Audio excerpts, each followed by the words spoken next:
Doctor, എന്താണ് ഈ Parkinson's രോഗം? പാർക്കിൻസൺസ് രോഗത്തെക്കുറിച്ച് പറയുകയാണെങ്കിൽ നമ്മൾ പ്രധാനമായിട്ടും അതൊരു ചലനത്തെ ബാധിക്കുന്ന ഒരു രോഗമാണ്.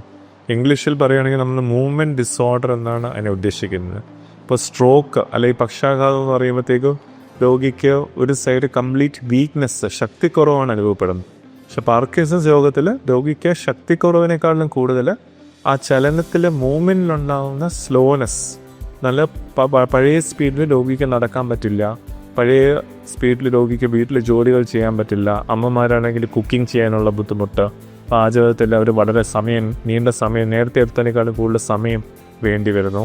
പിന്നെ പാചകം ചെയ്യുന്ന സമയത്തും വെറുതെ ഇരിക്കുന്ന സമയത്തും കൈകാലുകളിൽ ചെറിയ ട്രെമർ അല്ലെങ്കിൽ വിറയും, അതാണ് ഒരു പ്രധാനമായിട്ട് ഒരു രോഗലക്ഷണമായിട്ട് പാർക്കിൻസൺസ് രോഗത്തിൽ വരുന്നത്. അതുപോലെ തന്നെ നമ്മളൊരു പാർക്കിൻസൺസ് രോഗിയെ ചികിത്സിക്കുമ്പോൾ നമ്മൾ ശ്രദ്ധിക്കേണ്ട കാര്യങ്ങൾ എന്തൊക്കെയാണ്?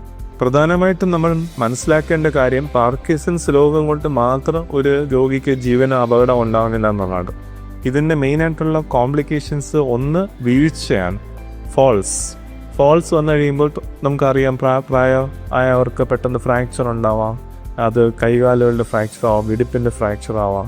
അത് കാരണം രോഗി ഒരു ബെഡ് റിഡൻ സ്റ്റേറ്റ് അല്ലെങ്കിൽ ബെഡ് ബൗണ്ട് സ്റ്റേറ്റിലേക്ക് പോയി കഴിഞ്ഞാൽ അതിനെ തുടർന്ന് രോഗികൾക്ക് ന്യൂമോണിയ, ഇൻഫെക്ഷൻ, ബെഡ് സോർ മുതലായവ ഉണ്ടാകാനുള്ള സാധ്യതയുണ്ട്. പിന്നെ ഇവർക്ക് ഭക്ഷണം കഴിക്കുമ്പോഴും കുറച്ച് നമ്മൾ കാലക്രമേണ ബുദ്ധിമുട്ടുകൾ ചില ആൾക്കാർക്ക് അനുഭവപ്പെടാം. അപ്പോൾ നമ്മൾ ഭക്ഷണം കഴിക്കുമ്പോഴും നമ്മൾ വളരെ ശ്രദ്ധിച്ച് അവർ ഫുഡ് കഴിക്കുമ്പോൾ അവരെ സംസാരിപ്പിക്കാൻ ഇരിയാതെ, കാര്യം അവർ കഴിക്കുന്ന സമയത്ത് സംസാരിക്കാൻ ശ്രമിച്ചിട്ടുള്ളവർക്ക് ആസ്പിറേഷൻ ഉണ്ടാവാം. അപ്പോൾ അതുകൊണ്ട് വളരെ സ്ലോ ആയിട്ട് ഭക്ഷണം കഴിക്കാനുള്ള ഒരു അവസരം അവർക്ക് കൊടുക്കണം. പിന്നെ യൂറിനറി ഇൻഫെക്ഷൻ, സോഡിയം കുറയാനുള്ള ലക്ഷണങ്ങൾ, സോഡിയം കുറയാനുള്ള ടെൻഡൻസിയൊക്കെ ഇവർക്ക് വളരെ കൂടുതലാണ്. അങ്ങനെയുള്ള കാര്യങ്ങളാണ് നമ്മൾ മെയിനായിട്ട് ശ്രദ്ധിക്കേണ്ടത്. ആദ്യത്തെ ഒരു 5-6 വർഷം രോഗിക്ക് മരുന്നുകളോട് നല്ല രീതിയിലുള്ള പ്രയോജനം കിട്ടും. 5-6 വർഷം കഴിയുമ്പോഴാണ് ചില ആൾക്കാർക്ക് അതിൻ്റെ ബുദ്ധിമുട്ട് കൂടി വരുന്നത്. ഓരോ രോഗിക്കും ഓരോ രീതിയിലായിരിക്കും അതിൻ്റെ പ്രോഗ്രഷൻ, എല്ലാവർക്കും ഒരുപോലെ ആയിരിക്കണമെന്നില്ല.